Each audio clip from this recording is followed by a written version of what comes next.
私も個人的に昨日、今日の議論を振り返ってみると、昨日は目に見えないものの価値ということで話をまとめさせてもらったんですけれども、今日の皆さんのお話をずっと聞いてきて、震災の後、事故の後、私たち本当に動いてきたんだなって、動くっていうのは物理的に移動してきたんだなっていうのをすごく感じました。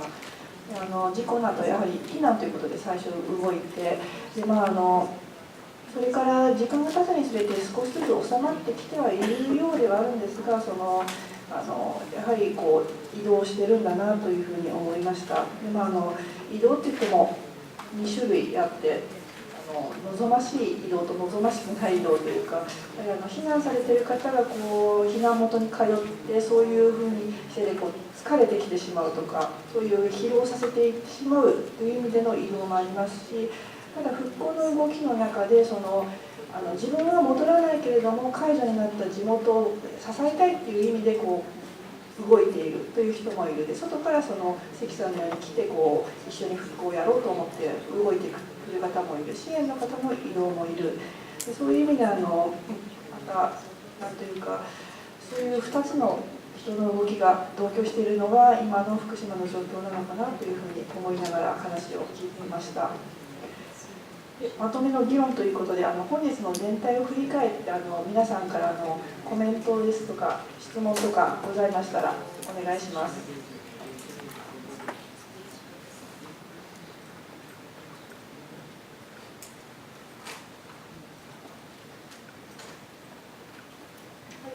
こちら。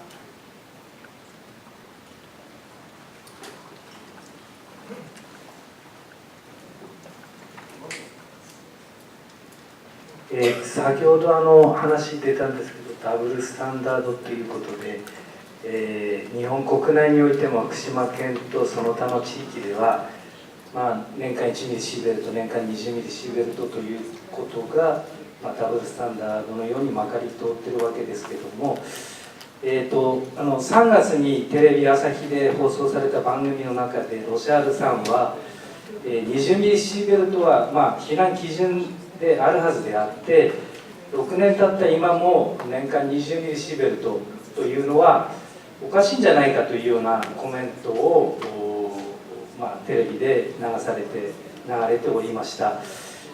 その辺についてですね、妥当な基準のようなものがあればお聞かせ願いたいと思いました。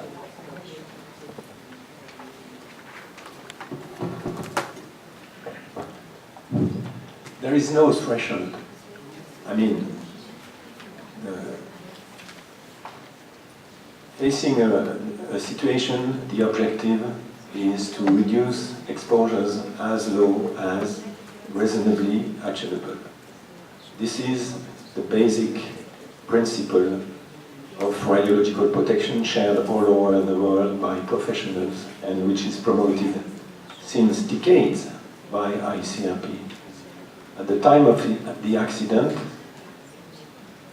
it takes some time to clarify the situation and to prevent having problems. Authorities tend to promote values which are low enough to prevent important health effects, but which are also related to the accident phase. So the 20 millisievert that was selected by the Japanese government was the lowest value recommended by Icrp in case of a nuclear accident. Then, of course, the situation is evolving. There is a characterization of the situation. After a few months, experts and population, they make measurements and so on, and you have a better view of the situation. And of course, the basic principle is to reduce exposures as low as reasonably achievable. And it is logical to try to find where are the priorities. It's different to reduce from 15 to 10 millisievert than to reduce from 1 millisievert to 0.5 millisievert. So the objective is to reduce in priorities the exposures which are the highest exposures. And in the long term, after many years, I mean, the objective is to go back, not to have a double standard. And the objective is to maintain, this is what the recommendation of Icrp is, to reduce and maintain exposures as low as reasonably achievable, with the long-term objective of having doses below, in the range or below 1 millisievert per year. It's a matter of fairness, it's a matter also of protection. But there is no threshold. I mean, if you want to enter into discussion about threshold, what is important for Icrp is to avoid that people developed the so-called deterministic effects, that means the direct effects when people suffer, when you can see direct effects. And these effects do not show up before you receive a total dose in the range of 100 and 200 and 300 millisievert. So the objective, these are the basic objectives of radiological protection. And the key is to maintain, reduce exposures as low as reasonably achievable. And this is what is done in many, many places, is to check the situation, analyze the situation, and where the dose can be reduced, to reduce them.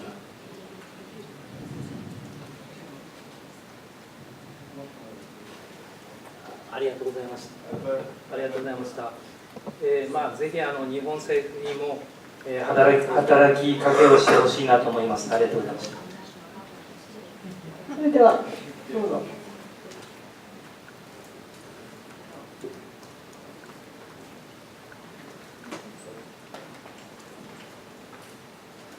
I'd like to add for some about Jack's opinion about dose radiation. Maybe Vitaly help me because his English much better than mine.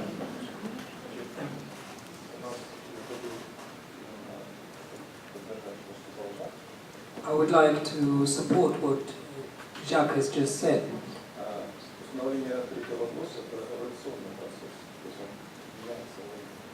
Establishing a certain level of the dose is an evolutionary process.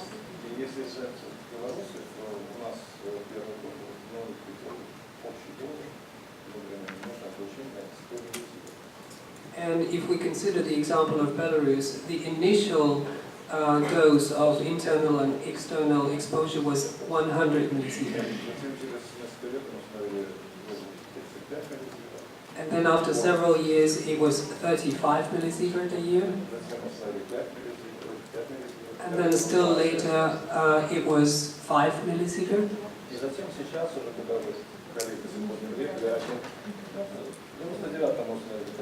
And in 1999, it became 1 millisievert. So this is a dynamic process.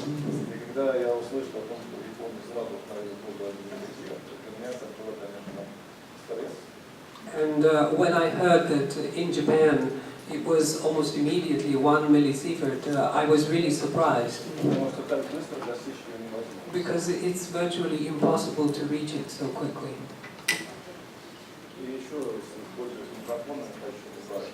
Also, I'd like to add,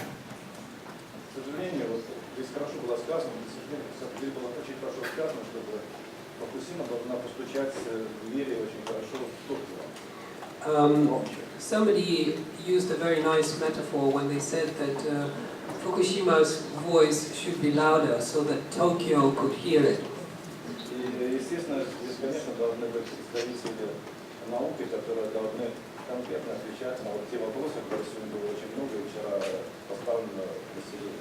And I think that there should be some representatives of science who could answer the questions from the general public.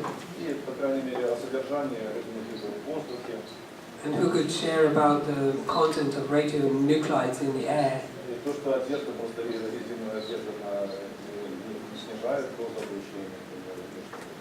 And that, for example, rubber boots will not help you to reduce the external exposure. And about beta particles. and about the level of effectiveness of decontamination and how to grow various crops.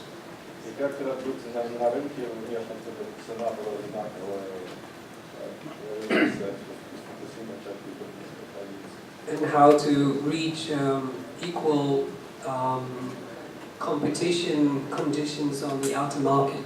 Ну, единственное, что хотел бы сказать, что в Греции можно жить и на таких территориях. But one main message I would like to communicate to everyone is that it is possible to live on these territories. Но жизненный уровень, да, он будет естественно улучшен. But of course the life level or lifestyle needs to be improved. Удачи. Thank you and good luck to you.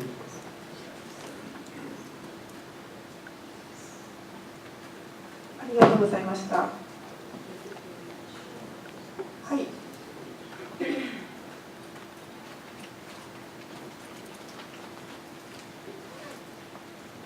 今日はありがとうございました。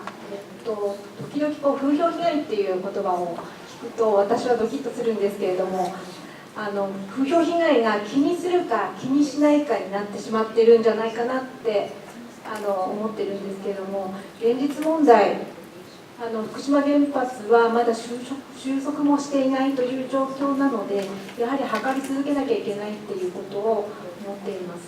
汚染は福島だけじゃないなっていうことがあるので、そういった点を考えるとグローバー感覚ってあったと思うんですけども、人権問題っていうことで勧告されてますけども、その点についてどうお考えですか？それは私、はい、安藤さんも、あとじゃあロシアルさんも。すみません、グローバー勧告にしては私はちょっと詳細を読んでおりませんのでちょっとコメントができないんですけれども、ただ基本的なところで私たちはその原発事故のあってでなんていうかとばっちりを受けたというか、そういうみんながそういう悔しい思いを何かは必ずしているはずなんですね。辛かったり怒ったりとかで、そういうところからそれぞれそのやり方があると思うんですけども、現実を良くしようというふうにやってきた。なのでそうですね、そういう意味で私たちはみんな原発事故のおかげで大変な思いをしてしまった。だけどそれぞれのやり方で頑張ろうとしてる。そういう点においては私は共通のものとして認識しておいていいんじゃないかなと。誰かが放射能についての考え方が違うのでいいとか悪いとかそういうのではない。それぞれきちんと現実に向き合ってきたんだと。そこは大前提として共有しておきたいと思っています。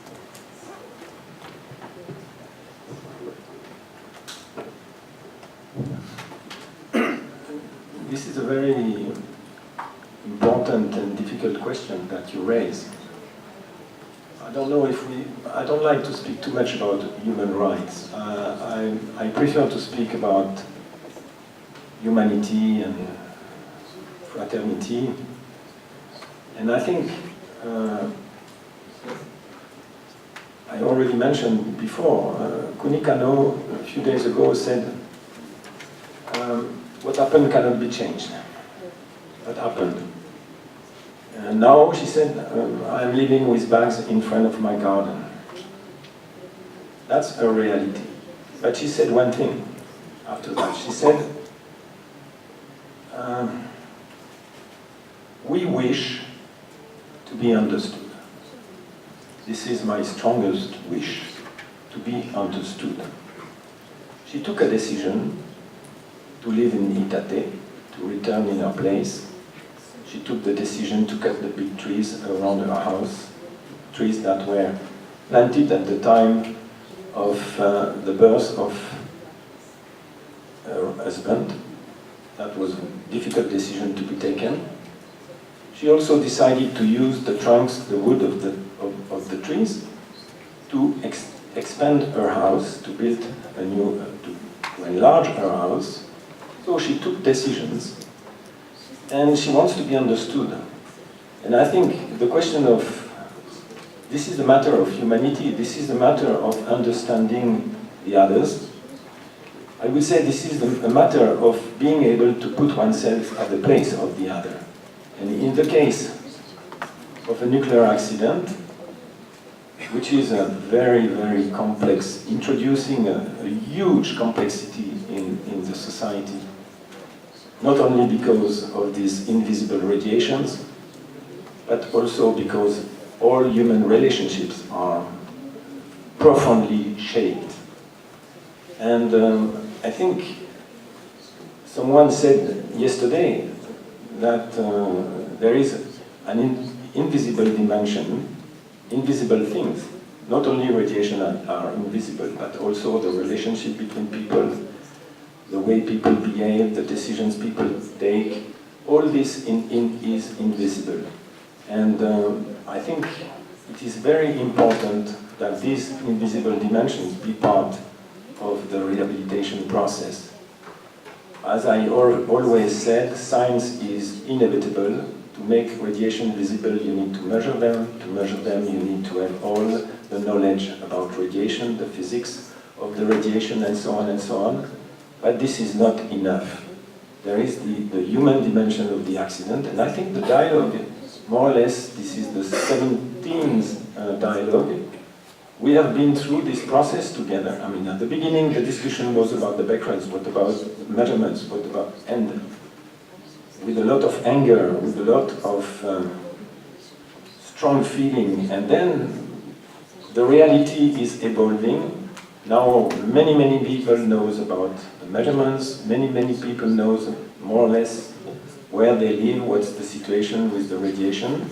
They still, some of them still think that they have a lack of information, that this information is not good enough because this is not related to their own situation, but a little bit too vague, and this has probably to be improved. But there is also, the complexity has evolved because the impact of the accident, the initial impact, and also the impact of all the measures that have been taken to improve the situation have also their drawbacks. I mean, you cannot do fire without smoke. And this is the situation we are facing. When I say we, because I'm sharing with you this situation as I was sharing this situation in Chernobyl. I think we have to face the reality, to do what we think we have to do to improve this reality for the well-being of people, because this is what people wish, to have a good life. We don't want to have a bad life. We all want to have a good life. So we try to do the best we can for that. And for the rest, we leave that in the hands of heaven.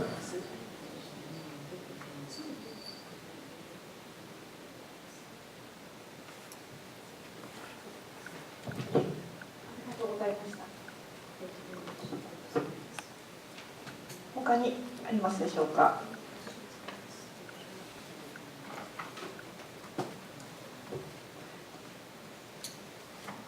内容でしたら、